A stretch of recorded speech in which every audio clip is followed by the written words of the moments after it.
back to training this week. It's been a long wait, but you're finally back on that pitch. What describe the relief to be back out there? Look, it's been great. I think all the lads are buzzing really to get back in. It's sort of like school sports day in school when you're all allowed outside for the first time in a long time. So it's that buzz of everyone getting back out and getting onto the training field. It's just been great to be back, really.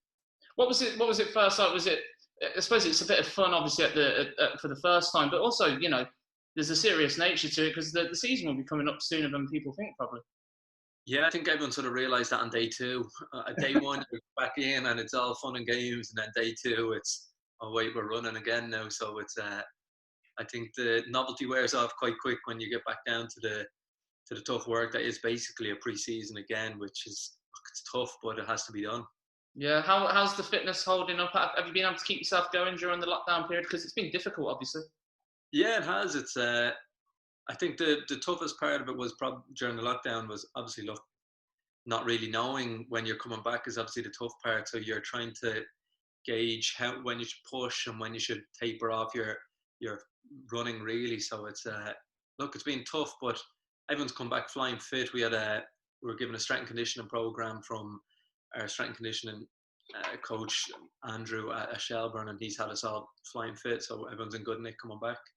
And how has the training differed? Because obviously at the moment there's certain restrictions in place. How has it differed, and how has it been accepted by the players? Yeah, look, everyone's knows that. Look, it's different conditions that we're working under now, and everyone's just sort of had to bite into it.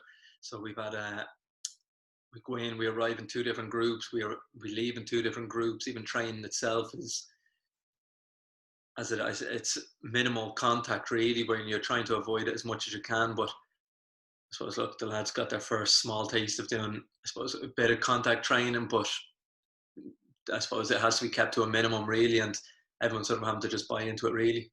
Well, soon, obviously, the contact training is obviously going to come back in with that protocol updated, but also it looks like friendlies can then be arranged. How exciting would that be, just to play a competitive match of any sort? Yeah, everyone would be only too happy to get back playing. It's look, for now, as I said, we're buying into the, say, precautions that are in place, and everyone's having to sort of abide by the rules. But once we get back into friendlies, it's as good as being back to normal, what we're used to. And I think everyone will be only too happy to get back to playing the game again. Obviously, the season stopped very short, obviously. But you'd had a fantastic start to the season, 5th in the table, some fantastic victories as well. It obviously kills a bit of momentum, obviously, but I suppose taking bigger stock that it was a really good start to the year.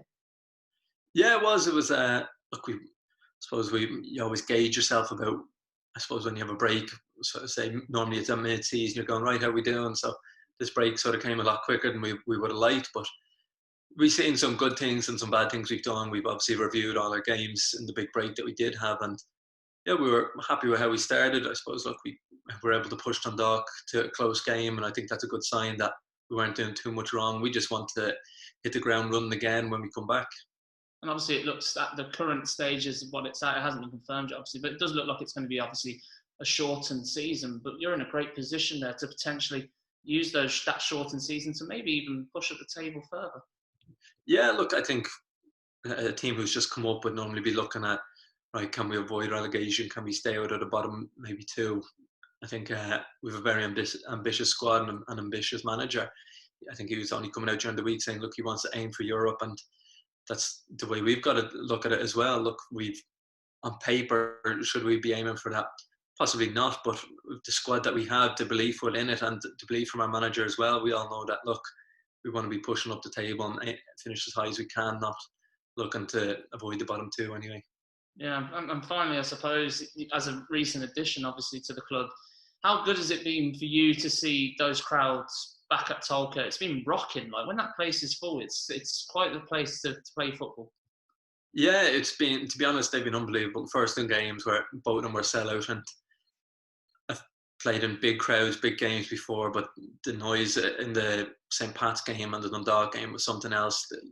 I think it's because they're so close to the pitch, it's almost as if you can hear every shout that comes from the crowd, and thankfully I'm playing for them rather than against them, because as I said, you do hear every shout that comes out, and it's been rocking. It will be a shame that obviously when we come back it may be behind closed doors or with limited crowds, so that will be a shame. But look, can't wait to get back and when it is a sellout again.